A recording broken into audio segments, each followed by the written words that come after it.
പ്രിയമുള്ളവരെ, KLP village ന്യൂസിലെ പുതിയ വാർത്തയിലേക്ക് മാന്യപ്രേക്ഷകർക്ക് സ്വാഗതം. ഈ വീഡിയോ ഞാൻ തൊട്ടുമുമ്പ് ചെയ്ത വീഡിയോയുടെ രണ്ടാം ഭാഗമാണ്. അതുകൊണ്ട് തന്നെ ഈ വിഷയത്തിന്റെ പൂർണ്ണരൂപം അറിയുന്നതിന് വേണ്ടി ഒന്നാം ഭാഗം കാണാൻ മറന്നു പോകരുത്. ഒന്നാം ഭാഗം നിങ്ങൾക്ക് കാണാനുള്ള സൗകര്യം ഈ വീഡിയോയുടെ അവസാനത്തിൽ അതിൻ്റെ ലിങ്ക് ഞാൻ കൊടുക്കുന്നു. പിന്നെ എൻ്റെ ശ്രദ്ധയിൽ വന്ന ഒരു കാര്യമാണ്, ഇവിടെ മുദരിസിനെ നിയമനവുമായിട്ട് പുതിയൊരു മദ്രസ കൊണ്ടുവരുന്ന അകത്തായിട്ട് ഒരു വലിയ വിഷയം ഇവിടെ നടന്നിരുന്നു എന്നൊക്കെ കേട്ടിട്ടുണ്ട്. എന്താണ് അതിൻ്റെ ഒരു യഥാർത്ഥം? പൊന്മുണ്ടം പള്ളിയിൽ ദർസ് പഴയ കാലങ്ങളായിട്ടുള്ളതാണ്. നേരത്തെ പറഞ്ഞല്ലോ, മമ്പുറം തങ്ങൾ സ്ഥാപിച്ച പള്ളിയാണ്. കാലങ്ങളായിട്ട് നമുക്കൊക്കെ അറിയുന്ന കാലങ്ങളായിട്ട് പല പ്രമുഖരും ദർസ് നടത്തിയിട്ടുള്ള പള്ളിയാണ് നമ്മുടേത്. അപ്പോൾ ഇവിടെ ഇപ്പോൾ പുതിയൊരു മുദരിസിനെ നിയമിക്കുമ്പോൾ ഇപ്പോൾ ഒരു വേക്കൻ്റായ പോസ്റ്റിലേക്ക്, അതിന് മുമ്പ് ഒരു മുദരിസ് ഉണ്ടായിരുന്നു, അദ്ദേഹം പോയി. സാധാരണഗതിയിൽ ഈ ദർസിലെ ഉസ്താദ്മാരെ നിയമിക്കൽ ഈ റമദാൻ മാസം കഴിയുന്നതോടുകൂടി, റമദാനോടുകൂടി ഇവിടെ ഒരു അക്കാദമിക് ഇയർ അവസാനിക്കുകയും അതിൻ്റെ ശേഷം പുതിയൊരു അക്കാദമിക് ഇയർ സ്റ്റാർട്ട് ചെയ്യാനുണ്ടാവും. അപ്പോൾ ഈ റമദാൻ കഴിയുമ്പോൾ പുതിയ മുദരിസിനെ ആ വേക്കൻസി നിർത്താൻ വേണ്ടിയിട്ട് വെച്ചു. ആ സമയത്ത് അത് ഭാഗ്യവശാലോ നിർഭാഗ്യവശാലോ, അപ്പോൾ ഒരു സംഘടനക്കാർക്ക് ചിലപ്പോൾ അത് ഭാഗ്യമായിരിക്കും അല്ലേ എന്നൊക്കെ പറഞ്ഞ പോലെ, അത് AP കാഴ്ചപ്പാട്, സുന്നി കാഴ്ചപ്പാടുള്ള ഒരാളാണ് എന്നുള്ള ഒരു രീതിയിലേക്ക് ആരോപണം പോയി. അപ്പൊ അതുകൊണ്ട് അദ്ദേഹത്തെ പ്രവേശിപ്പിക്കാൻ അനുവദിക്കൂല, ഇത് കാലങ്ങളായിട്ട് EK വിഭാഗത്തിന്റെ പള്ളിയാണ് എന്നുള്ളൊക്കെ ഒരു വാദം വന്നു. അതാണ് ആ വലിയ തർക്കത്തിലേക്ക് പോയത്. ആക്ച്വലി ആ വിഷയം പരിശോധിക്കുമ്പോൾ നമ്മൾ നോക്കേണ്ടത് മമ്പുറം തങ്ങൾ ഉണ്ടാക്കിയ പള്ളിയാണ്. മമ്പുറം തങ്ങളുടെ കാലത്ത് ഈ AP, EK, മുജാഹിദും ജമാഅത്തും സുന്നി ഒന്നുമില്ല, അല്ല ഈ ഇതില്ല, അതെ, രണ്ട് തരം സുന്നികളൊന്നുമില്ല. അപ്പൊ നമ്മൾ ഈ കൂട്ടത്തിൽ ഇരിക്കുന്ന സ്ഥലത്ത് നമുക്കൊക്കെ അതൊക്കെ മുജാഹിദുകാരനായിട്ടുള്ള ആളാണ്. പിന്നെ ഇവര് മിക്ക ആളുകളും ഈ രണ്ടു തരം സുന്നികളിലും വിശ്വസിക്കുന്ന ആളുകളാണ്, ഒരു വിഭാഗം മാത്രമല്ല. ഇപ്പോ ഇനി രാഷ്ട്രീയപരമായിട്ട് പറയുകയാണെങ്കിൽ കോൺഗ്രസ്സുകാരുണ്ട്, ഇപ്പൊ ഇരിക്കുന്നത് സഖാവാണ്. അങ്ങനെ കക്ഷി രാഷ്ട്രീയത്തിന്റെ ഒക്കെ അപ്പുറത്തേക്ക്, അതുപോലെ സംഘടനകൾക്കൊക്കെ അപ്പുറത്തേക്ക് ഈ പള്ളി നാട്ടുകാരുടേതാണെന്നുള്ള അഭിപ്രായക്കാരാണ് നമ്മളൊക്കെ ജനിച്ചു വളർന്ന കാലത്തെ നമ്മൾ വരുന്നതും നമ്മൾ ആചരിക്കുന്നതും ഒക്കെ ഈ പള്ളിയാണ്, അല്ലേ? അപ്പോ സുന്നി പ്രസ്ഥാനം ഉണ്ടാകുന്നതിന്റെ ഒരു സംഘടന എന്നുള്ള ആൾക്ക് രൂപീകരിക്കുമ്പോൾ 925, ഇപ്പൊ 100-ാം വാർഷികമാണ്. അപ്പൊ ഏത് സുന്നിയാണ്? EK AP ആണ്. അതിന്റെ എത്രയോ വർഷങ്ങൾ, അതിന്റെ 100 വർഷങ്ങൾക്ക് മുമ്പുള്ളതാണ് നമ്മുടെ പള്ളി. മുജാഹിദ് പ്രസ്ഥാനം ഉണ്ടാകുന്നു 924 ഐക്യസംഘം ഉണ്ടാകുന്നൊക്കെ. അപ്പൊ അതിന്റെ ഒക്കെ മുമ്പുള്ളതാണ് പള്ളി എന്ന് പറഞ്ഞാൽ. ഈ പള്ളി വന്നതിന്റെ ശേഷമാണ് ബാക്കിയുള്ള ഈ നാട്ടിലുള്ള ആളുകൾ ഇങ്ങനൊക്കെ ആയി മാറുന്നത്. അപ്പൊ അങ്ങനെ ആയി മാറുന്നത് എന്നുള്ളത് ഒരു സുന്നിപ്പള്ളി എന്നുള്ള രീതിയിൽ പറയാന്നുള്ളതല്ലാതെ അതൊരു ഏപ്പിന്റെ ആണ്, EKന്റെ ആണെന്നുള്ള വാദമല്ല. ഈ പള്ളി പുതുക്കി പണിത സമയത്തും ഈ പള്ളിക്ക് വഖഫ് ചെയ്ത സമയത്തും ഒക്കെ ഈ എല്ലാ കാഴ്ചപ്പാടുള്ള ആളുകളൊക്കെ കൊടുത്തിട്ടാണ് ഈ പള്ളി ഉണ്ടായിട്ടുള്ളത്.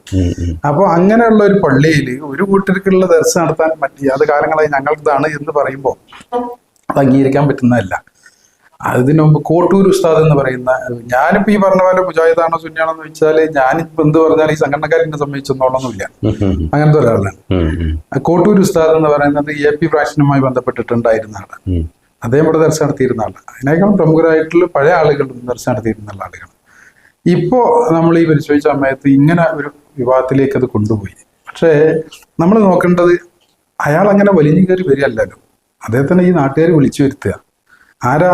ഇപ്പൊ അത് ഭരണസമിതി എന്നുള്ള സംവിധാനം ഇല്ലാത്തതുകൊണ്ട് താൽക്കാലിക മുത്തവല്ലിക്കാണ് അത് നിയമിക്കാനുള്ള അധികാരം. അദ്ദേഹം അത് നിയമിച്ചു. നിയമിക്കുന്നിടത്ത് അയാൾക്ക് അത് നിയമിക്കാനുള്ള റൈറ്റ് ഉണ്ടോ എന്നുള്ളതാണ് ഇവർ ചോദിക്കേണ്ടത്. അദ്ദേഹത്തിന് അത് പരിപാലിക്കാനുള്ള എല്ലാ റൈറ്റും കൊടുത്തിട്ട് വഖഫ് ബോർഡ് അയാളെ നിയമിച്ചിട്ടുള്ളത്. വഖഫ് ബോർഡ് ഔദ്യോഗികമായി നിയമിച്ച ഒരു ഇന്റരി മുത്തവല്ലി അപ്പോയിന്റ് ചെയ്ത് ഒരു മുദരിസിനെ കടത്താൻ പറ്റില്ല എന്ന് പറയാനൊന്നും ഒരാൾക്കും കഴിയില്ല. അങ്ങനെ ആ കാര്യത്തിൽ അവർക്ക് വേണം നിയമപരമായിട്ട് പോകാമായിരുന്നു. അല്ലാതെ ഒരു ഉസ്താദ് വരുമ്പോ വടിയും കാര്യങ്ങളൊക്കെ എടുത്ത് മുന്നിൽ ചാടി തടുക്കുക എന്നൊക്കെ പറഞ്ഞാൽ ഞങ്ങളൊക്കെ സംബന്ധിച്ചിടത്തോളം ഈ നാടിന് വളരെ മോശം അവസ്ഥയിലേക്ക് അത് കൊണ്ടുപോകും. വാഹനങ്ങൾക്ക് തടഞ്ഞ് പള്ളിയിലേക്ക് കടത്തുന്ന ഒരു അസർ നിസ്കരിക്കുന്ന സമയത്ത് എത്തിയ ഒരു ഉസ്താദിനും മക്കളെയൊക്കെ പള്ളിയുടെ ഗേറ്റിൽ വെച്ച് തടഞ്ഞിട്ട് കയറാൻ അനുവദിക്കൂല എന്നൊക്കെ പറയുന്നത് സത്യത്തിൽ പൊന്മുണ്ടത്തിനെ സംബന്ധിച്ചിടത്തോളം വളരെ മോശം അവസ്ഥയിലേക്കാണ് ഇത് കൊണ്ടുപോയത്. ഞങ്ങളാരും അവിടെ ഏൽക്കാനോ അതൊന്നും ഞങ്ങൾ പോയിട്ടില്ല. നിയമിച്ച ഉസ്താദും മക്കളും വരുന്ന ഒരു കൂട്ടർ ഇതുപോലെ അങ്ങനെ വളരെ അസഭ്യം പറയലും കാര്യങ്ങളൊക്കെ ആയിട്ട് വളരെ മോശം വാക്കുകളൊക്കെ പരാമർശിച്ചുകൊണ്ട് അങ്ങനെ ചെയ്തു. അതിൽ നോക്കേണ്ടത് എന്താണെന്ന് വെച്ചാൽ അയാൾക്ക് വരാനുള്ള റൈറ്റ് ഉണ്ട്. അദ്ദേഹത്തെ നമ്മൾ ക്ഷണിച്ചു വരുത്തുക. ഒരു വേക്കൻസി നിർത്തുന്ന സമയത്ത് മുത്തവല്ലി ആദ്യം എന്താ ചെയ്യുക, അതിനെ കോൾ ഫോർ ചെയ്തിട്ടുണ്ട് ആർക്കൊക്കെ അതിനകത്ത് വരാൻ പറ്റുക എന്നുള്ളത്. 18ഓളം എൻക്വയറികൾ വന്നു. ആ 18ഓളം എൻക്വയറികളിൽ നിന്ന് നമ്മൾക്ക് ഒരു നാട്ടിൽ ദർശ നടത്തുമ്പോൾ അതിന്റെ എണ്ണത്തിനൊക്കെ ആ നാട്ടിലെ ആളുകൾ അപ്പത്തെ സാഹചര്യത്തിനനുസരിച്ച് നോക്കും. അപ്പോൾ ഇവിടുത്തെ കാരണന്മാരൊക്കെ പറഞ്ഞനുസരിച്ച് മാക്സിമം പോയ ഒരു 40 അല്ലെങ്കിൽ 35, 30, 40 എന്നുള്ള ഒരു ലെവലാണ് പറഞ്ഞത്. അത്രയും വിദ്യാർത്ഥികൾ അത്ര ഉള്ള ഇപ്പൊ അത് മതി. മുമ്പ് ഇവിടെ 100-ലധികം ആളുകളൊക്കെ ഉള്ള സമയത്തുണ്ട്. നല്ല രീതിയിൽ ദർശാണ്. എന്നാലും അന്ന് പരിപാടികളുണ്ട്. 100 ആളുകളൊക്കെ കൂടി നമുക്കൊരു പള്ളിക്കകത്ത് ഇട്ടുകൊണ്ട് അതിനുള്ള ബാത്റൂം സൗകര്യങ്ങളും ഇതൊക്കെ ഇങ്ങനെ കൊടുക്കുമ്പോൾ അതിനുള്ള എല്ലാ എന്താ പറയാ ഇൻഫ്രാസ്ട്രക്ചർ ഒക്കെ ഉണ്ടാക്കിയിട്ട് അതൊക്കെ ചെയ്യാൻ പാടുള്ളൂ. കൊണ്ടുവന്നിട്ടുണ്ട്, നടത്തിയിട്ടുണ്ട്, നടത്തിയത് തെറ്റാണെന്നൊന്നല്ല. അപ്പോൾ അന്ന് തത്വത്തിൽ കാരണന്മാരൊക്കെ പറഞ്ഞിരുന്നു ഒരു 30-40 ലെവലിലുള്ള ആവാന്ന്. അപ്പൊ ആ ഒരു ലെവലിൽ കിട്ടാവുന്ന ഉസ്താദുമാരെയാണ് പിന്നീട് അന്വേഷിച്ചത്. അങ്ങനെ ലിസ്റ്റൊക്കെ അങ്ങനെ സോർട്ട് ഔട്ട് ചെയ്തിട്ട് കിട്ടിയത് 3 ആള്. അതും ഞാൻ മനസ്സിലാക്കിയത് നമ്മളല്ല അതൊന്നും ചെയ്യുന്നിട്ട്. അതൊക്കെ പിന്നീട് ഞാൻ ഈ ഗ്രൂപ്പിന് അതെ ഇത് കേസുമായി ബന്ധപ്പെട്ട വിഷയമല്ല ഇപ്പൊ. അത് പിന്നീട് അത് കേസിലേക്ക് മാറുകയാണ്. ഈ നമ്മൾ നടത്തി വന്ന കേസിന്റെ ഭാഗമൊന്നല്ല. അപ്പൊ ഇങ്ങനെ കയറാൻ അനുവദിക്കുന്നില്ല എന്നുള്ള നമ്മുടെ ശ്രദ്ധയിലൊക്കെ പെട്ടപ്പോ അത് പരിശോധിക്കുമ്പോൾ കാണുന്നത് ഇതാണ്.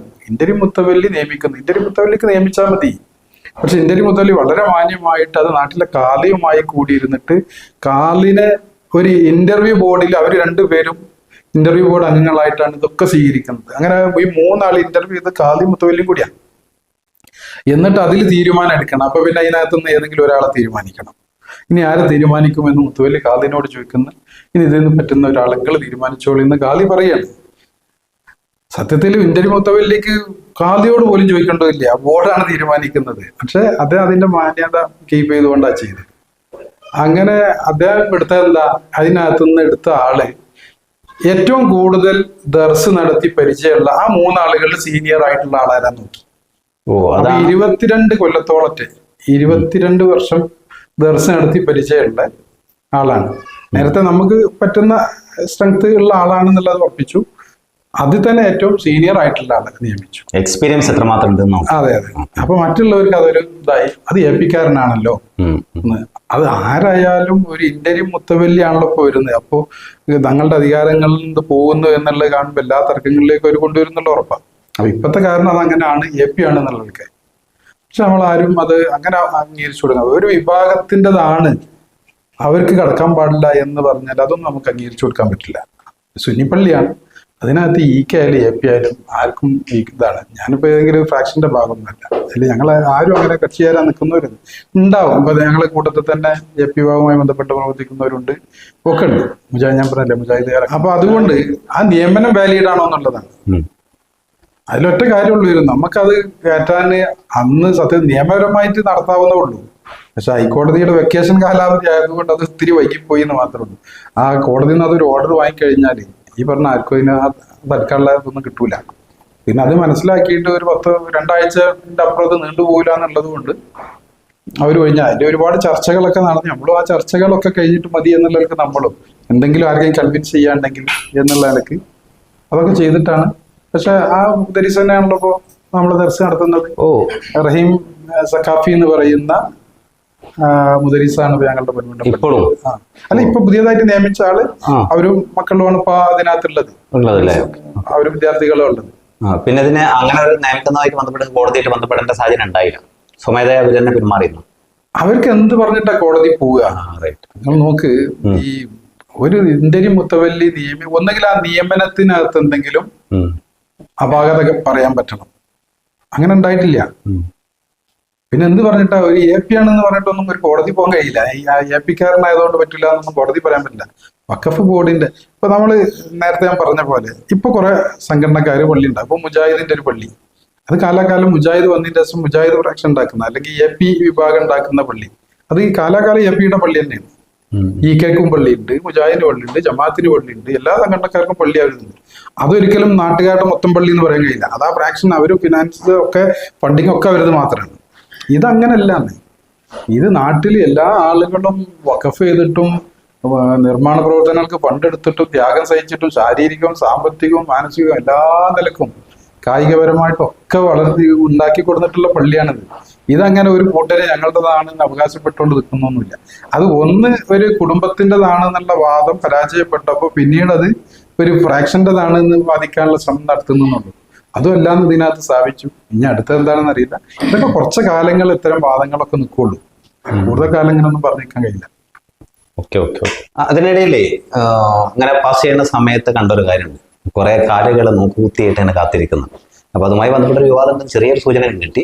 അപ്പൊ അതിന്റെ ഒരു വ്യക്തത തരാൻ നിങ്ങളെ കൊണ്ടായിരിക്കും സാധിക്കുക. ഒരു മദ്രസയായിട്ട് ബന്ധപ്പെട്ടോ എന്തോ ഒരു വിവാദം നടന്നു അവിടെ, അതെന്തായിരുന്നു? പൊന്മുണ്ടം താലീമുൽ ഖുർആൻ മദ്രസേന്റെ സ്ഥലത്ത് നിങ്ങൾ കണ്ടിട്ടുള്ളത് ഇങ്ങനെ കാലിൽ പാതി വഴിയിൽ പണി നിർത്തുന്ന പോയിട്ടുള്ള കെട്ടിടം.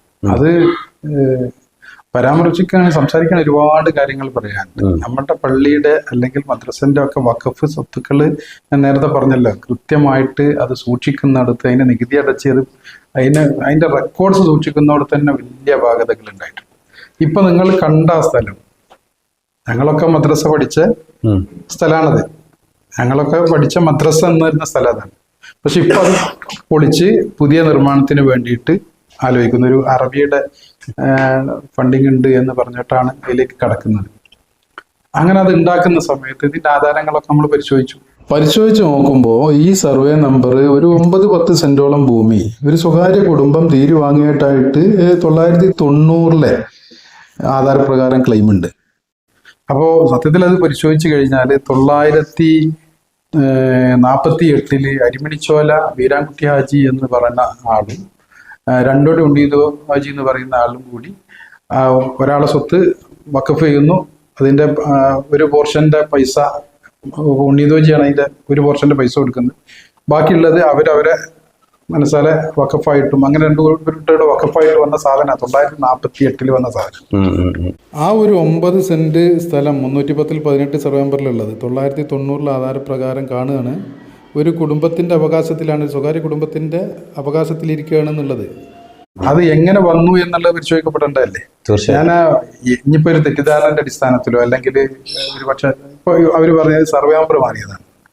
അങ്ങനെയാണെങ്കിൽ നമ്മൾ പറഞ്ഞ ആ സർവേ നമ്പർ മാറിയതാണെങ്കിൽ മാറിയ സ്ഥലം ഏതാന്നുള്ളത് ഇതിനൊക്കെ കാണിക്കണ്ടേ? ഒരു പ്രോപ്പർട്ടിയുടെ സർവേ നമ്പർ മാറിയതാണെങ്കിൽ ഈ മാറിയ സർവേ നമ്പറിന്റെ ഒരു ഭൂമി അപ്പുറത്ത് കാണുമല്ലോ. ഞാൻ ഒരാളെ കുറ്റപ്പെടുത്താനൊന്നും അല്ല കേട്ടോ. അതൊക്കെ പറയുമ്പോൾ നമുക്കും വല്ലാത്ത വേദനയും വിഷമങ്ങളൊക്കെ ഉണ്ട് ഈ പേര് വരാൻ. പക്ഷെ നിങ്ങൾ ചോദിക്കുമ്പോൾ ഇത് കൃത്യമായിട്ട് പറഞ്ഞു തന്നിട്ടില്ലെങ്കിൽ ആളുകൾക്കിടയിൽ ഒരു ആംബിഗ്യൂറ്റി അങ്ങനെ നിൽക്കരുത് എന്നുള്ള കൊണ്ട് മാത്രം പറയാം.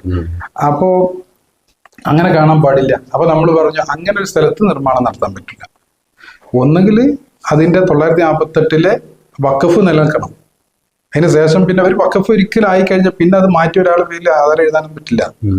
അങ്ങനെ നിൽക്കാൻ പാടില്ല. അപ്പൊ അതെത്രയേ ഉള്ളൂ. അത് ഹൈക്കോടതിയിൽ പോയി, ഹൈക്കോടതി നിർദ്ദേശിച്ചു. അങ്ങനെ ഇവര് പറഞ്ഞത് രണ്ടും തന്നെയാണ്, സർവേ നമ്പർ മാറിയതാണ്. അങ്ങനെ എന്തോ ഒരു വാദം അവർ പറഞ്ഞു. ഹൈക്കോടതി ഇത്ര പറഞ്ഞിട്ടുള്ളൂ. അതിന്റെ ഡോക്യുമെന്റ്സ് കറക്റ്റ് ആയിട്ട് അതിന്റെ തിരുത്താനുള്ള കാര്യങ്ങൾ തിരുത്തിയിട്ട് അത് ഹാജരാക്കിയാൽ മതി. അത് 2017 എങ്ങാണ്ടാണ് ഹൈക്കോടതിയിൽ അത് എത്തുന്നത്. അത് മറ്റുള്ള കേസുകളുടെ ബന്ധപ്പെട്ടതൊന്നുമല്ല. അതൊക്കെ ആ സമയത്ത് അപ്പം ഉണ്ടാകുന്നതാണ്. ഇനി ഏത് സമയത്ത് അതൊക്കെ പുതിയ തൊഴിലെടുക്കാന്നൊന്നും പറയാൻ പറ്റില്ല. അപ്പോ 2017 വിധി വന്ന് ഇന്ന് 2025 ഇന്നേ വരെ ആ നിർമ്മാണങ്ങൾ പറഞ്ഞില്ല. അതങ്ങനെ കാണേണ്ട സാഹചര്യത്തിൽ അവിടെ നിൽക്കുക എന്നല്ലാതെ അതൊന്ന് പരിഹരിച്ചിട്ട് ആ ആധാരങ്ങൾ ഒന്നുകിൽ എന്താ പറയുക സർവേ നമ്പറിന്റെ തിരുത്തലുകളാണെങ്കിൽ അതിലേക്ക് പോവുക, അതല്ലെങ്കിൽ അത് വഴിമുറി എഴുതിയിട്ട് മദ്രസയ്ക്ക് വിട്ടുകൊടുക്കുക. അതല്ലേ ഇപ്പം ചെയ്യാൻ പറ്റുള്ളൂ. അപ്പൊ അതിനിപ്പോഴും തീരുമാനമായിട്ടില്ല, അത് അതുപോലെ തന്നെ അങ്ങനെ കിടക്കുകയാണ്. അത് ഇനി ആർക്കും പരിഹരിക്കാൻ കഴിയില്ല. അത് പരിഹരിക്കണം എന്നുണ്ടെങ്കിൽ ഒന്നുകിൽ ഇതിന്റെ സർവേ നമ്പർ തിരുത്തിയിട്ട് അതിന്റെ സർട്ടിഫൈ ചെയ്തിട്ട് ഹൈക്കോടതിയിൽ പ്രസന്റ് ചെയ്യണം. അല്ലെങ്കിൽ ഇവര് ഇത് ഞങ്ങളെ ഭാഗത്ത് നിന്ന് വന്നാണ് അതിന്റെ ഒഴിമുറി എഴുതി ആധാരം ഇത് പഴയ വഖഫായിട്ട് തന്നെയാണ് ഞങ്ങളുടെ എന്ന് പറഞ്ഞിട്ട് പരിഹരിക്കണം. പരിഹരിക്കേണ്ട ആളുകൾ പരിഹരിക്കണം. ഇതൊക്കെ വാശിയും ഇതും പിടിച്ചിട്ട് പരിഹരിക്കാതെ ഇരുന്നിട്ട് കാര്യമൊന്നുമില്ല. ആ വാശി ജയിക്കുന്നുണ്ടാവും. പക്ഷെ എന്താ നാട്ടിലെ പള്ളിയും മദ്രസും ഒക്കെ ഇങ്ങനെ നിൽക്കും. അങ്ങനെ നിൽക്കാൻ പാടില്ല. അത് നിൽക്കുക എന്നുള്ളത് നിർത്തി എന്നുള്ള ആരോപണത്തെ അങ്ങനെ നിർത്തരുത്. ആ തെറ്റാ സമയത്ത് ചൂണ്ടിക്കാണിച്ചുകൊണ്ടാണ്. അതല്ലെങ്കിൽ ആ ബിൽഡിങ് ആ സ്ഥലം ഒക്കെ ഒരാൾക്ക് ലോൺ എടുക്കാനോ അയാൾക്ക് വിൽക്കാനോ ഒക്കെ പറ്റുന്ന രീതിയിലേക്ക് മാറൂലേ? ഇപ്പൊ തന്നെ നിങ്ങൾക്കറിയാം വഖഫിന്റെ ഭേദഗതി നിയമങ്ങളിലൂടെ ഒക്കെ വരുന്ന കാര്യങ്ങൾ. നമ്മളുടെ വഖഫിന്റെ പ്രോപ്പർട്ടികൾ സംരക്ഷിച്ചെടുക്കാൻ ഭാവിയിൽ ഉണ്ടായേക്കാവുന്ന വലിയ പ്രായോഗിക ബുദ്ധിമുട്ടുകളൊക്കെ ഇനി വരാൻ പോവുക. ആ സമയത്ത് നമ്മളിപ്പോ നമ്മളുടെ തന്നെ നോട്ടക്കുറവുകൊണ്ട് ഇങ്ങനെയൊക്കെ വന്നാൽ എന്തായിരിക്കും? അതാണ് അപ്പൊ അതിന്റെ വിഷയം. ഇപ്പോ മദ്രസ ഉണ്ടല്ലോ പള്ളിന്റെ നേരെ ഓപ്പോസിറ്റ്, അത് പിന്നെ അതെങ്ങനെ വരുന്നു? പുതിയതായിട്ടുണ്ടാക്കി പഴയതായിട്ടുള്ള മദ്രസ പഴയ കാലത്ത് പുതുക്കി എന്താ പറയാ, പഴയ കാലത്ത് തന്നെയുള്ള മദ്രസ. ആ മദ്രസക്ക് ഒരു അതിലും ഇപ്പൊ ആധാരങ്ങൾ ഈ പറയുന്ന പോലെ ഇത്രയും കാലങ്ങളായിട്ട് അത് ക്രോഡീകരിക്കാനോ അതിൽ വാക്കിഫുമാരുടെ അടുത്ത് നിന്ന് അതിന്റെ എന്തെങ്കിലും ഡോക്യുമെന്റ്സ് എഴുതി വാങ്ങേണ്ടെങ്കിൽ പൂർണ്ണമായിട്ട് വാങ്ങാനോ അതിനൊന്നും കഴിഞ്ഞിട്ടില്ല. ഇതിന്റെ മുൻകാലങ്ങളിലായിരുന്നെങ്കിൽ എത്ര ഈസി ആയിട്ട് അതിന്റെ ആധാരങ്ങളൊക്കെ ചെയ്യാമായിരുന്നു അറിയാം. ഇനി ഇവിടുന്ന് അങ്ങോട്ട് അത്ര എളുപ്പമൊന്നല്ല. നിങ്ങളൊരു നിങ്ങളുടെ ഒരു ആധാരം കാലങ്ങൾക്ക് ശേഷം എത്ര ആളുകളിൽ നിന്ന് പിന്നെ അതിന്റെ വഴിമുறை എഴുതി വാങ്ങണം? അതന്നെ വലിയ ബുദ്ധിമുട്ട്. മാത്രമല്ല, ഇന്ന് നിങ്ങളുടെ അടുത്ത് നിലപാടായിരിക്കൂല നിങ്ങളുടെ കാലാന്തരത്തിൽ വരുന്ന ജനറേഷനിൽ ഒരാളുകൾ ഓരോ നിലപാട് എടുക്കുക. വാപ്പ അല്ലെങ്കിൽ പാപ്പ വഖഫ് ചെയ്താണെന്ന് വെച്ചിട്ട് പേരക്കുട്ടി കാരണം അത് ഡോക്യുമെന്റ് ആയിട്ടില്ലെങ്കിൽ അതിപ്പോ ഏത് ജാതി ആയാലും ചിലപ്പം ആ സമയത്ത് അതെല്ലാം തന്നതായിരിക്കും. പക്ഷെ ഇനി ഒരാളോട് വന്ന് ചോദിച്ചാല് അത് ഇനിയുള്ള കാലത്തൊക്കെ എത്രത്തോളം ഒന്നും പറയാൻ പറ്റില്ല. അല്ല, എങ്കിലും വക്കീൽ അവിടെ എനിക്കൊരു സംശയം തോന്നുന്നുണ്ട്. സംശയം മാത്രമാണ് കേട്ടോ, സംശയങ്ങൾ നികത്തുള്ളൂ. അതായത് അപ്പോ ഇത് ആദ്യം ഒരു 2 ആളുകളായിട്ട് വർക്ക് ചെയ്യുന്നതാണ്. ഒരാൾ വർക്ക് ചെയ്യുന്നു, ബാക്കി ഒരാൾ എത്ര സെന്റാണത്? 10 സെന്റ് അങ്ങാണ്ടല്ല, 9 സെന്റ്. ആ 9 സെന്റിന്റെ മാത്രം വിഷയമാണ് ഇപ്പൊ ഈ പറഞ്ഞത്. നിങ്ങൾ ആ ബിൽഡിംഗ് നിൽക്കുന്നതിന്റെ കേസ് മാത്രം പറഞ്ഞോണ്ടാ.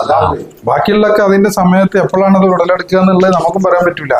അപ്പൊ നോക്കുമ്പോഴേ പറയാൻ പറ്റുള്ളൂ. ഇതൊരു ഇരുന്ന് കാര്യങ്ങൾ ചർച്ച ചെയ്യാൻ വേണ്ടി ഞങ്ങൾ പലവട്ടം പറഞ്ഞതാണ്. രണ്ട് തവണ അങ്ങനെ ഇരുന്നു. ഇല്ല. അതൊക്കെ അവരെ അല്ല, നമ്മൾ ഇരുന്ന് കാര്യങ്ങൾ ബോധ്യപ്പെടുത്തി കൊടുത്തു, അതിന്റെ ഡോക്യുമെന്റുകൾ കൊടുത്തു, കാര്യങ്ങളൊക്കെ കുറെ ചർച്ച ചെയ്യാൻ വേണ്ടി. ഇനി നമുക്ക് എന്താ വേണ്ടിച്ച നമുക്ക് ഇരിക്കാറുണ്ട്. അതും വാങ്ങിയാണ്ട് പോയി എന്നല്ല. അതിന് മധ്യസ്ഥതൊക്കെ വന്ന ആളുകൾ അവരെ ഭാഗത്തുനിന്ന് നമുക്ക് മധ്യസ്ഥ എന്ന ആളാവണമെന്നൊന്നുമില്ല. പറയാനുള്ളത് നമുക്ക് ആരോ മൊത്തമൊക്കെയായിട്ടും പറഞ്ഞു കൊടുക്കുമ്പോ അത് ബോധ്യപ്പെടുന്നവരായ മതി. ഇപ്പൊ നമുക്കൊന്നല്ല, നമുക്കോ എനിക്കോ പെരയൊക്കെ ഉണ്ടാകണമെന്നല്ല ഇപ്പൊ ഈ പറയണത്. നമ്മുടെ നാട്ടില് ഈ പറഞ്ഞ പോലെ നാട്ടുകാരുടെ പള്ളിയാണ് എന്നുള്ളത് നാട്ടുകാരെ ബോധ്യപ്പെടുത്തുക, അത്രക്കേ ഉള്ളൂ. ചെയ്യാന്ന് പറഞ്ഞാൽ തന്നെ അത് ദൈവത്തിന് വിട്ടുകൊടുക്കുക എന്നുള്ളതാണ്. ഇപ്പൊ ഇസ്ലാമിക രീതിയിലാകുമ്പോൾ നമുക്ക് അള്ളാഹ് വിട്ടുകൊടുത്തു, അള്ളാന്റെ ഭവനത്തിനോട് വിട്ടുകൊടുക്കുന്ന അള്ളാഹ്ക്ക് അവിടെ വിട്ടുകൊടുത്ത പ്രോപ്പർട്ടി പിന്നെ നമുക്ക് അവകാശം പറയാൻ പറ്റില്ലല്ലോ.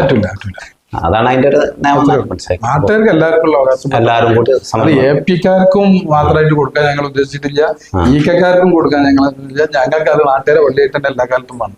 മദ്രസ കാലങ്ങളായിട്ട് സുന്നി പള്ളിയായാലും മറ്റേ സുന്നി തന്നെയാണ്. സമസ്ത വിഭാഗത്തിന്റെ വിഭാഗത്തിന്റെ മദ്രസ നടത്തിക്കൊണ്ടിരിക്കുന്നത്. അതൊരു അതിന്റെ കീഴ്വഴക്കാണ്. അതെടുത്തിട്ട് ഇനി ഒരു എപിക്കാർക്ക് കൊടുക്കണമെന്ന് ഞങ്ങൾക്ക് ആഗ്രഹമില്ല. അങ്ങനെ ഒന്നും നമ്മളെ മനസ്സിലാകണമെന്നും ഇല്ല. ഞങ്ങൾക്ക് അങ്ങനെ ഒരു പ്ലാനും ഇല്ല. ഇവിടെ എപിക്കാരും അങ്ങനെ ക്ലെയിം ചെയ്തിട്ടില്ല ആ മദ്രസ എടുത്തിട്ട് എപിക്കാക്കണം എന്നൊന്നും. ഇതൊക്കെ ഇങ്ങനെ വെറുതെ ആരോപണം പറയാന്നുള്ളതല്ലാതെ ഈ റെക്ടിഫൈ ചെയ്യേണ്ട കാര്യങ്ങൾ അങ്ങനെ ചെയ്തു പരിഹരിക്കണത്. ഇങ്ങനെയൊക്കെ ആണെങ്കിലും കുറെ കാലങ്ങളായിട്ട് ബാവൂപ്പനൊക്കെ സംബന്ധിച്ചിടത്തോളം ഇതൊക്കെ പറഞ്ഞ് പരിഹരിച്ച് തീരണം എന്ന് ആഗ്രഹിക്കുന്നുണ്ട്. അത് ചിലരോടൊക്കെങ്കിലും അദ്ദേഹം പങ്കുവച്ചിട്ടുണ്ട്. നമ്മുടെ ഭാഗത്തുനിന്ന് എപ്പോഴും എന്നും അതിനോട് വളരെ ഓപ്പൺ മൈൻഡഡ് ആയിട്ടേ നമ്മൾ പ്രതികരിച്ചിട്ടുള്ളൂ. പക്ഷേ വളരെ കുറച്ച് ആളുകൾ ഇതിനെ മിസ്ലീഡ് ചെയ്ത് കൊണ്ടുപോകാൻ ശ്രമിച്ചുകൊണ്ടിരിക്കുക. അവരുടെ ഭാഗത്തുനിന്ന് കാലങ്ങളായിട്ട് ഈ ചില ആളുകളുടെ സ്വാർത്ഥ താല്പര്യങ്ങളിലേക്ക് കൊണ്ടുപോവുക, അല്ലെങ്കിൽ അവരുടെയൊക്കെ ഈഗോക്കൊക്കെ വേണ്ടിയിട്ട് ഈ പള്ളിനും മാലിനൊക്കെ ഇങ്ങനെ ഉപയോഗിച്ചു പോവുകയാണ്. അവരെ സംബന്ധിച്ചിടത്തോളം അവർക്കൊന്നും നഷ്ടപ്പെടാനുമില്ല. അവരാരും ഒരിക്കലും കേസിൽ കക്ഷികളായിട്ട് വരാനും പോണില്ലല്ലോ. ഇവരൊന്നും ഈ നാട്ടുകാർ ഉന്നയിക്കുന്ന ഈ 100 കണക്കിന് പ്രശ്നങ്ങളുടെ മെറിറ്റിനെ അഡ്രസ്സ് ചെയ്തുകൊണ്ട് മുന്നിൽ വന്ന് സംസാരിക്കാനുണ്ടാവില്ല. എന്നാൽ പിന്നെ അതല്ലെങ്കിൽ ഈ നേരത്തെ പറഞ്ഞ പോലെ അതൊന്ന് സ്വകാര്യമായി ഇരുന്ന് സംസാരിച്ച് തീർക്കാനും അതിന്റെ പരിഹാരങ്ങൾ തേടാനും വിചാരിച്ചാൽ അതിനൊന്നും സമ്മതിക്കൂല. അവരൊക്കെ സംബന്ധിച്ചിടത്തോളം അവർക്കൊന്നും നഷ്ടപ്പെടാനില്ല എന്നുള്ളതുകൊണ്ട് തന്നെ കേസൊക്കെ ഇനി എത്ര നീണ്ടുപോയാലും ആളുകൾക്കിടയിൽ എന്തൊക്കെ ഇങ്ങനെ പറ്റുന്ന രീതിയിലൊക്കെ കമന്റ് അടിച്ച് അങ്ങനെ പോയാൽ മതി. പക്ഷെ എപ്പോഴും നമ്മുടെ നാട്ടിലെ ബഹുഭൂരിപക്ഷ ആളുകളും ഇതൊക്കെ പരിഹരിച്ച് നാട്ടിൽ നല്ല രീതിയിൽ ഒരു പള്ളിയും മഹലിലൊക്കെ മാനേജ് ചെയ്യപ്പെടണമെന്ന് ആഗ്രഹിക്കുന്നവരാണ്. അതൊക്കെ നമ്മളോട് എപ്പോഴും പങ്കുവെച്ചുകൊണ്ടിരിക്കുന്നുണ്ട്. അതിന്റെ ഇങ്ങനെ സൊല്യൂഷൻ ചെയ്യണം നമുക്കുള്ളതെന്നൊക്കെ. പക്ഷേ ഈ പറഞ്ഞ മാതിരി ഇത് വളരെ കുറച്ച് ആളുകൾ മതി അത് മിസ്ലീഡ് ചെയ്ത് കൊണ്ടുപോകാൻ എന്നുള്ളതുകൊണ്ടാണ് ഇപ്പൊ ഇങ്ങനെയൊക്കെ ഇത് പ്രൊലോങ് ചെയ്ത് പോയത്. പക്ഷെ ഇനി ഒരു കാര്യം പറയാം, ഇനി ആരെന്തൊക്കെ സംഭവിച്ചാലും ഈ ഒരു സ്കീം ഫ്രെയിം ചെയ്ത് കിട്ടുന്നതോട് കൂടിയിട്ട് ഇനി ആര് കമ്മിറ്റി ഉണ്ടാക്കിയാലും വളരെ വ്യവസ്ഥാപിതമായി സുതാര്യമായി അക്കൗണ്ടബിലിറ്റിയോട് കൂടിയുള്ള സംവിധാനമായിട്ട് ഇത് മുന്നോട്ട് പോകാൻ കഴിയുന്നുള്ളതാണ് ഇതിൻ്റെയൊക്കെ അവസാനമായിട്ട് നമുക്ക് എത്തിച്ചേരാൻ കഴിഞ്ഞിട്ട്. പിന്നെ എനിക്ക് എൻ്റെ ഒരു സംശയം, ഇപ്പോൾ ധാരാളം നമ്മൾ കേരളത്തിൽ കേൾക്കുന്നൊരു വിഷയമാണ്. സുന്നി വിഷയത്തിലേക്ക് വരുമ്പോൾ ഒരു 2 വിഭാഗം, എനിക്കത് വ്യക്തമായിട്ട് പറയാൻ തന്നെ താല്പര്യമില്ലാത്ത ഒരാളാണ്. അപ്പൊ എങ്കിൽ കൂടെ ഒരു സംശയം എന്താ എനിക്ക് ചോദിക്കുകയാണ്, ഇവിടെ അങ്ങനെ വല്ല ഉദ്ദേശങ്ങളും അങ്ങനെ ചില അഭിപ്രായങ്ങളൊക്കെ മുന്നോട്ട് വരുന്നതായിട്ട് തോന്നിയിട്ടുണ്ട്. തീർച്ചയായിട്ടും പൊന്മുണ്ടം പള്ളിയായിട്ട് ബന്ധപ്പെട്ട ഒരു വിഷയത്തിലേക്ക് നമ്മൾ വീഡിയോ എടുക്കുമ്പോൾ നമ്മളേതായ രീതിയിലൊന്ന് ഒരു അന്വേഷണം നടത്തുമല്ലോ. അപ്പൊ അതിലേക്ക് ചില വാക്കുകൾ കേട്ട ഒരു വിഷയമാണ്. ഇതൊരു വിഭാഗത്തിലേക്ക് കൊണ്ടുപോകാൻ വേണ്ടി അല്ലെങ്കിൽ ഈ വിഭാഗത്തിലേക്ക് കൊണ്ടുപോകാൻ വേണ്ടിയുള്ള ചില പരിപാടികളാണെന്ന് നമുക്ക് അറിയാൻ സാധിച്ചത്. എന്താണ് നിങ്ങൾക്ക് അതിനെക്കുറിച്ച് പറയാനുള്ളത്? അങ്ങനെയൊന്നുമില്ല. അത് ഇപ്പൊ പറയുകയാണെങ്കിൽ നാട്ടിലിപ്പോ 2 ഗ്രൂപ്പ് സംഭവമൊക്കെ പുറത്ത് ഇതിന്റെ എതിരെ നടക്കുന്നവർ പറയാന്നല്ലാതെ പിന്നെ മക്കൾ പഠിക്കുന്നത് ഈ മദ്രസിലാണ്, ഈ പറഞ്ഞ ഈക്കന്റെ മദ്രസിലാണ് എന്റെ മക്കൾ പഠിക്കുന്നത്.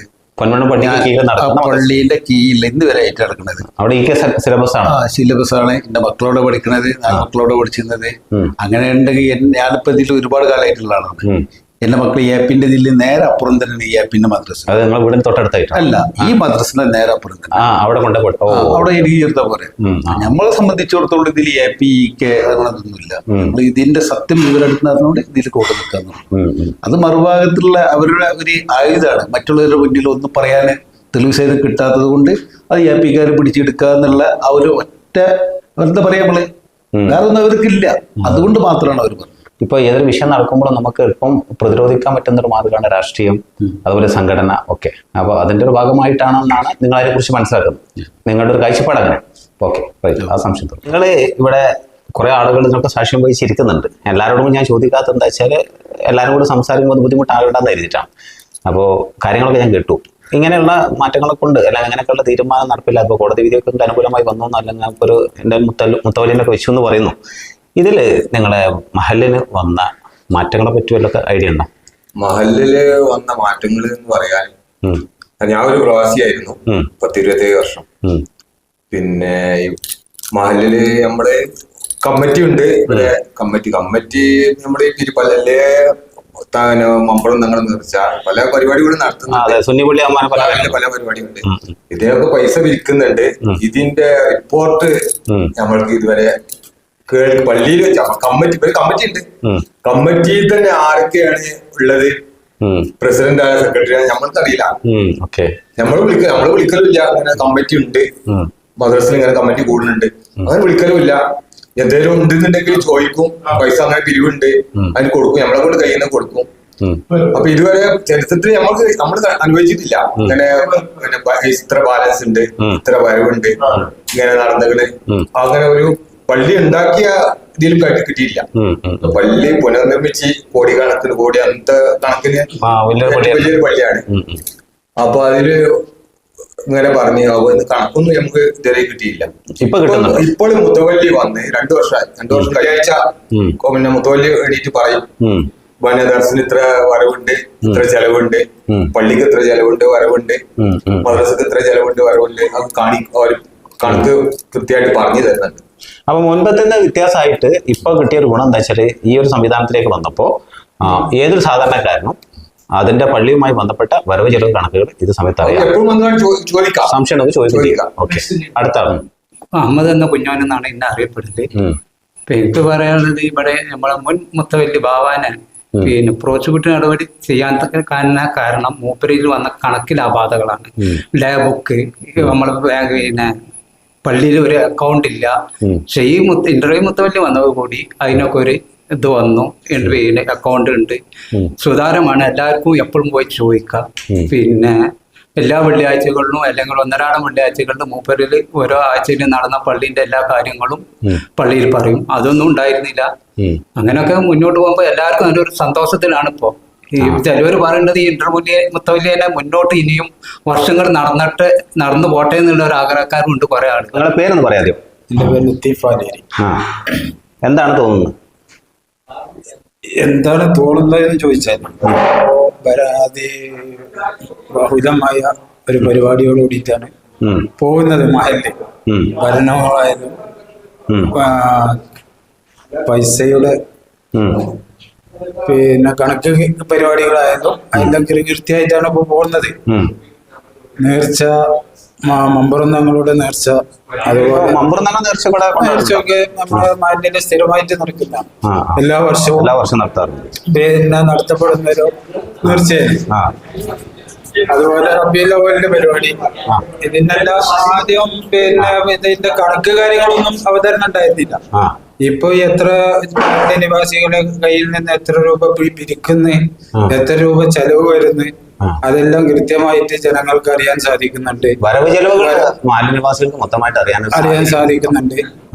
അടുത്ത് നിങ്ങളുടെ അഭിപ്രായം, നിങ്ങളുടെ പേര് പറഞ്ഞോളാം. എന്റെ പേര് യൂസഫ് പാലക്കത്തൊടി. ഓക്കെ. എന്താണ് ഇപ്പോഴത്തെ ഈ സാഹചര്യത്തിൽ നിങ്ങൾക്ക് പള്ളിയിൽ വന്ന മാറ്റങ്ങൾ? ഇപ്പോഴത്തെ സാഹചര്യത്തിൽ പള്ളിയിൽ വന്ന മാറ്റം എന്ന് പറഞ്ഞാല് അൽഹംദുലില്ലാ ഒരു കാര്യം, പള്ളി മഹല്ല് പള്ളിയായി മാറി.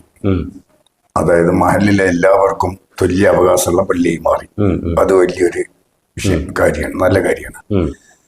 രണ്ടാമതെന്ന് പറഞ്ഞാല് ഇപ്പോ ഒക്കപ്പോട് വെച്ച മുത്തവല്ലി, ആ ഒക്കപ്പോട് മുത്തവല്ലി ഞങ്ങൾ കോയമാഷ് എന്നാണ് വിളിക്കല്. ഈ മുത്തവല്ലി നമ്മുടെ പള്ളിയിൽ വന്നതിന് ശേഷം ചുരുങ്ങിയ മാസം കൊണ്ട് അതിന്റെ പള്ളിന്റെ ഉള്ളിൽ മുഴുവൻ AC വെച്ചപ്പോ ഒരു വിഭാഗം ആളുകൾ പറഞ്ഞ് ഇതിപ്പോ ഒരു വലിയ സംഖ്യ കറണ്ട് ബില്ലാവും, ഈ പള്ളിയിൽ നിന്ന് യോർന്ന് എടുത്തിട്ട് കറണ്ട് ബില്ല് അടക്കുക. അവിടെ അപ്പൊ തന്നെ അതിന് സോളാർ വെച്ച് അതിന് പരിഹാരം കിട്ടും. അൽഹംദുലില്ലാ ഇപ്പൊ പള്ളി മുത്തവല്ലി മാറിയതിന് ശേഷം നല്ല പുരോഗമനമാണ്. ആർക്കും ഒരു അഭിപ്രായ വ്യത്യാസമില്ല. എല്ലാ കണക്കുകളും ജനങ്ങൾ അറിയുന്നുണ്ട്. ഇപ്പോഴത്തെ പിന്നെ എല്ലാ മേഖലകളിലും പ്രവർത്തനങ്ങളും കാര്യങ്ങളും നടക്കുന്നുണ്ട്. പിന്നെ എന്തോ പൈസ ബാക്കിയായിട്ടുള്ളതും അക്കൗണ്ടിൽ പൈസ ബാക്കിയായിട്ട് വന്നതും ഇതൊക്കെ ഇപ്പൊ നമുക്ക് അറിയാൻ കഴിയുന്നുണ്ട്. അല്ല, അപ്പൊ ഈ സോളാർ വെക്കലും മറ്റുമായിട്ട് AC വെക്കലും സോളാർ വെക്കലുമായിട്ട് ലക്ഷങ്ങൾ ചിലവുണ്ടാവുമല്ലോ. ഏകദേശം എത്ര ലക്ഷം ചിലവുണ്ടോ? എന്റെ കണക്കില് ഒരു 18 ലക്ഷം AC-ക്ക് മാത്രം. AC-ക്ക് മാത്രമായിട്ട്. സോളാർ കൂടെ ആകുമ്പോൾ ഒരു 10-30 ലക്ഷം റുപ്യന്റെ മേലെയാണ്. അതായത് നാട്ടുകാരായിരിക്കുന്ന ആള് ഏകദേശം 10-30 ലക്ഷം റുപ്യോളം ഏകദേശ കണക്ക്. ഈ 10-30 ലക്ഷം റുപ്യോളം ഉള്ള ചെലവുകൾ നിങ്ങളുടെ ഇപ്പത്തെ മുത്തവല്ലി കോയമാഷ അദ്ദേഹം വളരെ കണ്ണിങ് ആയിട്ട് കാര്യങ്ങൾ നീക്കുന്നതിന്റെ ഭാഗമായിട്ട് ഒരു പക്ഷേ ഈ നിങ്ങൾ പറയുന്ന കാര്യങ്ങൾ ശരിയാണെങ്കിൽ ആ ഒരു സാഹചര്യത്തിൽ ജനങ്ങൾക്ക് ഫണ്ട് കൊടുക്കുന്നതിന് താല്പര്യം കൂടുതലായിരിക്കും. നമ്മൾ ചെയ്യുന്ന ഫണ്ടുകളെല്ലാം അതിന്റെ ലക്ഷ്യത്തിലേക്ക് തന്നെ എത്തിച്ചേരുന്നുണ്ട്. അപ്പൊ ആ ഒരു വിശ്വാസം കൊണ്ടായിരിക്കാം. അപ്പൊ ആ ഫണ്ട് പെട്ടെന്ന് ആയി പിരിഞ്ഞു വന്നിട്ടുണ്ടോ അല്ലെ? ജനങ്ങൾ, അതായത് ഇപ്പൊ ജനങ്ങൾ സഹകരിക്കുന്നുണ്ട്, ജനങ്ങൾ ഫണ്ട് നൽകുന്നുണ്ട്, പ്രവാസി സുഹൃത്തുക്കളൊക്കെ എല്ലാവരും സഹകരിക്കുന്നുണ്ട്. ഓക്കെ. ആഴ്ചകൾ കൊണ്ട് പിന്നെ 30 ലക്ഷം രൂപ സമാഹരിക്കാൻ കഴിഞ്ഞിട്ടുണ്ട്. അപ്പൊ എന്തായാലും AC വെച്ച കറണ്ട് ബില്ല് വലിയ സംഭവം തന്നെയാണ്, ഇല്ലാത്ത ചോദ്യമാണ്. അപ്പൊ അങ്ങനെ ചോദ്യം വന്നപ്പോ നിങ്ങൾ എന്ത് ചെയ്യുന്നു? സോളാർ വെച്ച് കണ്ട വിഷയത്തിന് പരിഹാരം കാണിക്കുന്നു. പരിഹാരം കണ്ടു. പറയും. നിങ്ങളുടെ പേരെന്തായിരുന്നു? എന്റെ പേര് മൊയ്തീൻകുട്ടിയാണ്. എന്തായാലും ബാപ്പു എന്ന് പറഞ്ഞാൽ അറിയുള്ളൂ. ബാപ്പു എന്ന് പറഞ്ഞാൽ അറിയുള്ളൂ. ഈ കേസ് കൊടുത്തിന് മെമ്പറാണ്. മെമ്പറാണ്. അപ്പൊ ശരി, നിങ്ങളൊക്കെ കേസ് കൊടുത്തൊരു മെമ്പറാണല്ലോ. കേസൊക്കെ കൊടുത്ത് ഇപ്പൊ നിങ്ങൾക്ക് ഏകദേശം വിജയിക്കാനൊക്കെ സാധിച്ചു എന്നൊക്കെയാണ് ഇപ്പൊ നിങ്ങൾ സംസാരത്തിൽ മനസ്സിലായത്. അതുകൊണ്ട് നിങ്ങളെ പള്ളിയിൽ വന്ന മാറ്റങ്ങളുടെ കുറെ കാര്യങ്ങൾ ഇപ്പൊ അവർക്ക് പറഞ്ഞു, AC വെച്ചതും മറ്റുമായിട്ട് ബന്ധപ്പെട്ടെ. എനിക്കും പറയാനുള്ളത് പ്രത്യേകിച്ച് പറയാനില്ല. പിന്നെ വകുപ്പുകൾ കുറെ നമുക്ക് അനുഗ്രഹം കിട്ടാണ്ട് ആർക്ക് മാലിന്യ അടിസ്ഥാനത്തിൽ പാവപ്പെട്ടവരെ കെട്ടിക്കാൻ അതിനൊന്നും ഇതേവരെ കമ്മിറ്റി ശ്രമിച്ചിട്ടില്ല. അങ്ങനത്തെ ഒരു കമ്മിറ്റി വന്നിട്ട് ഇനി ആ കാര്യങ്ങളൊക്കെ നേടിയെടുക്കാൻ പറ്റും. സപ്പോർട്ട് ഉണ്ടാവും. ആളുകളെ കെട്ടിക്കാൻ, വീട് യാത്ര വീണ്ടാക്കാൻ, ഇങ്ങനത്തെ കാര്യങ്ങൾ ചെയ്യണം. വകുപ്പുകളിൽ നമുക്ക് കിട്ടാണ്ട് അത് ഞങ്ങൾ റേറ്റ് അവിടെ ഇതുവരെ കൊടുത്തിട്ടില്ല. അല്ല, മഹലിന്റെ ഉത്തരവാദിത്തത്തിൽ അതൊക്കെ പെട്ടു. ഭവനമില്ലാത്തവർക്ക് ഭവനം അപ്പോഴും പൈസ കിട്ടും. പൈസ കിട്ടും. Okay okay. ഞാൻ നോക്കിയാൽ മതി. ബാക്കിയുണ്ടല്ലോ. അപ്പൊ അങ്ങനെയുള്ള കാര്യങ്ങൾ നമ്മൾ ഉപയോഗപ്പെടുത്തി വരേണ്ടതെന്നാണ് നിങ്ങൾ ആഗ്രഹം. അപ്പൊ എന്തുകൊണ്ട് നിങ്ങൾ ഈ പോരാട്ടം നന്മക്ക് വേണ്ടി നന്മ ഉദ്ദേശിച്ചായിരിക്കും. 9 കൊല്ലമായി തുടങ്ങിയിട്ട്. അപ്പൊ ഇവരൊക്കെ സംസാരിച്ച് മനസ്സിലായെന്ന് വെച്ചാല് ഇപ്പൊ വെളിയിലെ കാര്യങ്ങളൊക്കെ സുതാര്യമായി പോകുന്നു. ആർക്കും എല്ലാ വെള്ളിയാഴ്ചകളും അവിടെ വരവ് ചിലവ് അല്ലെങ്കിൽ അതുമായി ബന്ധപ്പെട്ട കണക്കുകൾ അവതരിപ്പിക്കുന്നു. അപ്പൊ മുമ്പ് തന്നെ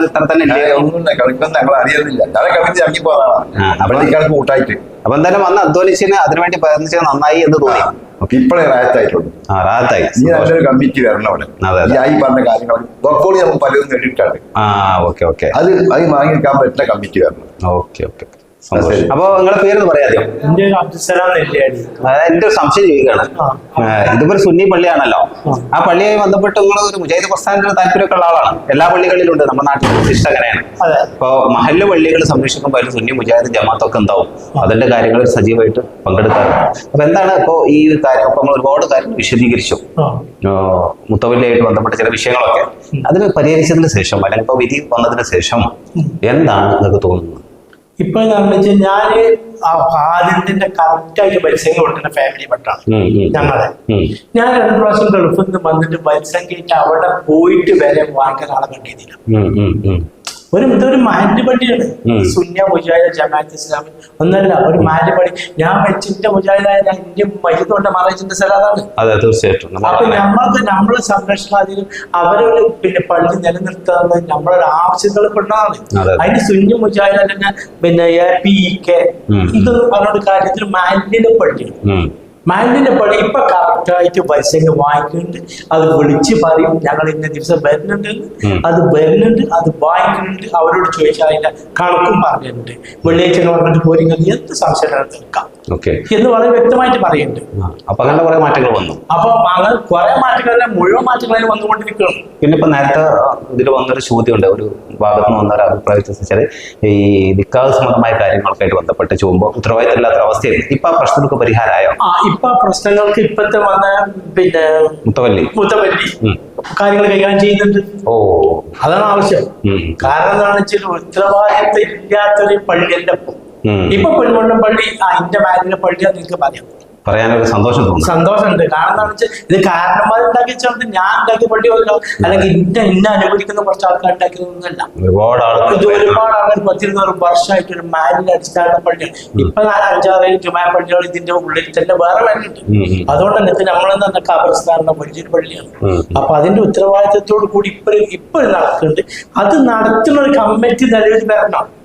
അതാണ് ഇവിടെ ആവശ്യം. അല്ലാതെ വേറെ ഒരു വിഭാഗത്തിൻ്റെതാണ് ഈ വിഭാഗത്തിൻ്റെതാണെന്നുള്ളത് മാറ്റിക്കൊണ്ടുപോകാന്നുള്ളത് അല്ല ഇതിന്റെ ഉദ്ദേശം.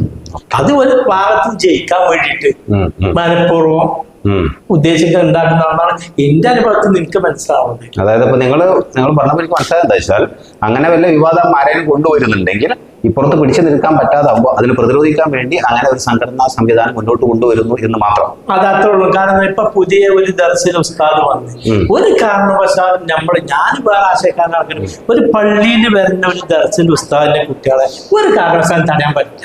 കാരണം എന്താ വെച്ചാൽ അതൊരു നാടാണ്.